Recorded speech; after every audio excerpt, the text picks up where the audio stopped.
журналистка Тамара Азимовска били случаи гледајќи конференцијата. Чувствувате ли некаква одговорност? Лично брзо се заврши. Ете, чувствувате ли некаква одговорност? Криминализм да ме направи. Како може така? Треба малце кредибилитет да се има. Малце морална одговорност да се има. Крайно 2013, а кога дугам контрол фигур, съм били пристигли прои. Тамара Азимовска били случаи гледајќи конференцијата. Чувствувате ли некаква одговорност? Лично брзо се заврши. Ете, чувствувате ли некаква одговорност? Мислам дека вие немате кредибилитет да зборите за здравство. Дали од тој ревизорски извештај има една набавка спроведена спротивно на закон? Дека обвинител од великата и ја го викам.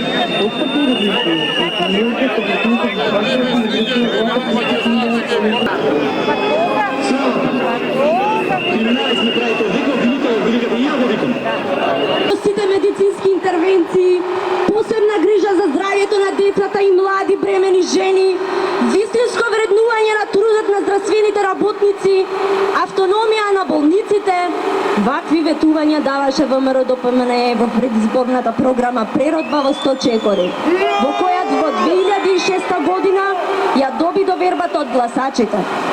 Но во практика овие ветувања не се остварија. Напротив, реформите произведоа уште полош здравствен систем во кој секојдневно се губат животи што можеше да бидат спасени. А болниците од лекувалиштата се претворија во губилишта. Една од првите реформи на оваа власт беше децентрализацијата на набавките на медицинските лекови и материјали, со цел болниците сами да се грижат да го имаат тоа што е потребно за лекување на пациентите. Во практика, на болниците им треба години за да се научат да ги прават јавните набавки и кога горе-долу се поднаучија, Тодоров реши дека веќе не оди. Па се прогласи за главен набавувач во здравството, иако тоа воопшто го нема во описот и пописот на неговите работни обврски. Тука некаде е и набавката на новата медицинска опрема. Да, се распишуваат многу тендери, се лицитираше со различни суми за нивната вкупна вредност, а набавувањето апарати во здравството стана пандан на спомениците во проектот Скопје 2014. Никој не знае колку точно чини и каде таа опрема се наоѓа. А кога сме кај апаратите, дел од таа опрема, за жал, се уште фаќа прашина, бидејќи нема обучени лекари за да се користи.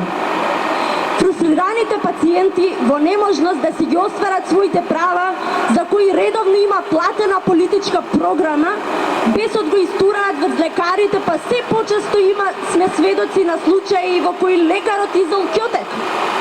Ако на ова се додадат и вработувањата според списокот на Горде и напредувањата исклучиво по партиски клуч, тогаш јасно станува зошто младите лекари си заминуваат во странство, а болниците надвор од секоја нормална логистика функционираат без вработени лекари, па позајмуваат доктори кога ќе им притребат.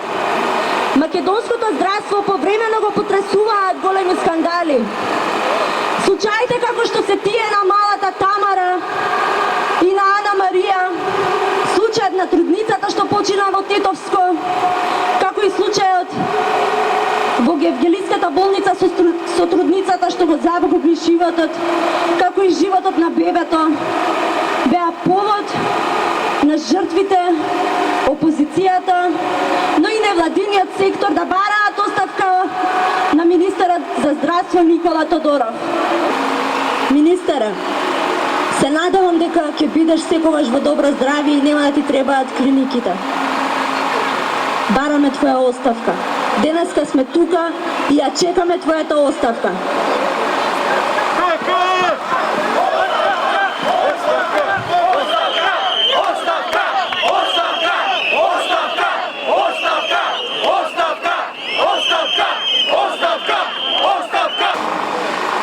Бидејќи, еве ќе прашам, Тодоров! Излези, Тодоров!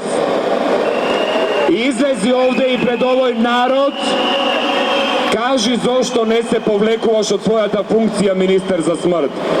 Излези, Тодоров! Излези и даја својата оставка денеска! Уа, Тодоров! Дај си оставка вечерва! Не чекај да те спасат твоите сопартици, Тодоров. Не чекај да те извадат од калта во која што го внесе македонското здравство. Бидејќи нема да излезе, ќе му се обраќам овде. Во основа, сите ние имаме лик и сите ние имаме лице. Овој човек, ова лице кое што ќе го памти македонската историја, јас би сакал да го запамти вака. Бидејќи овој човек има џон образ, овој човек нема лице. Да имаше лице, да имаше образ, ќе си дадеше оставка многу одамна. Немаше да не остави овој човек да седиме овде преку 340 дена да бараме оставка по смртта на Тамара. И ако тие чаршиски муабети кои што велат дека можеби Тодоров се спрема да биде транзицијски премиер, да го наследи пастирот, јас, луѓе мои, вистина не знам како во оваа држава ќе прифатиме човек кој што уби толку многу луѓе на својата функција, која што не ја ни разбира, како ќе прифатиме тој човек да наследи некој друг за кој што се бориме исто да го нема. И нема да го дозволиме тоа. И ќе се собираме постојано, и ќе протестираме постојано. Може би за некои сме уличари, горд сум да сум уличар, горд сум да седам на улица и лете, и зиме, затоа што си барам своите права, затоа што ние имаме права, и затоа што ние имаме право на живот. Имам само една порака на министрот на да се луѓе што следат да дејат. Значи, Тамара беше жртва на овој здравствен систем на оваа држава. Скапи плати со живот, скапо го плати во сето тоа. И се уште не ми е јасно зошто таа од донации се уште има болни деца. И се уште никој не им помага на тие деца, и се уште барат помош тие дечиња. А тие убаво се седат на фотеите, лесно е да седат на фотеите, окей, нека седат. Но не е фер, значи плативме со живот, плативме грешка, благодарение на лошиот здравствен систем. И сега се уште се повторува истата грешка. Значи поново е истата грешка. Значи се уште стоиме во исто место. Никако не можеме да се поправиме. Значи го плативме со живот. Само една порака. Зошто не им помага на децата на оваа држава? Зошто? Другото дете ми е се уште болно. Зошто ниеднаш нема прими? Зошто имам порака уште една до сите пратеници. Значи верувате ми премногу сум револтирана. Значи сите тие пратеници кои ќе го изгласат Тодоров да се остане на својата позиција, дека застанат и нека им помогнат на болните дечиња. Тие пратеници што ќе го гласат, значи пораката е од мене таа. Значи, да нема повеќе болни деца, кој министер кој што ќе седи на таа фотеја да се ги лекува децата, да се занимава со децата, а не да врши партиски притисоци на лекарите. Дали побарате помоши за специјално барање да ве министер? Искрено да ви кажам, јас не знам каде е тој спинален центар, што треба да носам другата керка.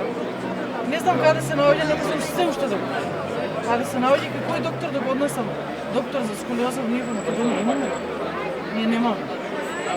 И треба тоа да се работи на тој случај. Бидејќи Тамара плати за тоа, не сакам да има втора Тамара. Има полно деца со сколиоза. Што мене лично ми се обраќа, треба сето тоа да се среди. Сите политичари да си ја гледаат политиката, сите доктори да си ја гледаат својата докторска работа. Кога ќе се раздели политиката, докторството, да нема притисоци врз докторите, мислам дека ќе тргне нешто во нашава земја. Но за разлика, тие се партиски притисоци кои ја уништија така. Сето ова го правиме само за да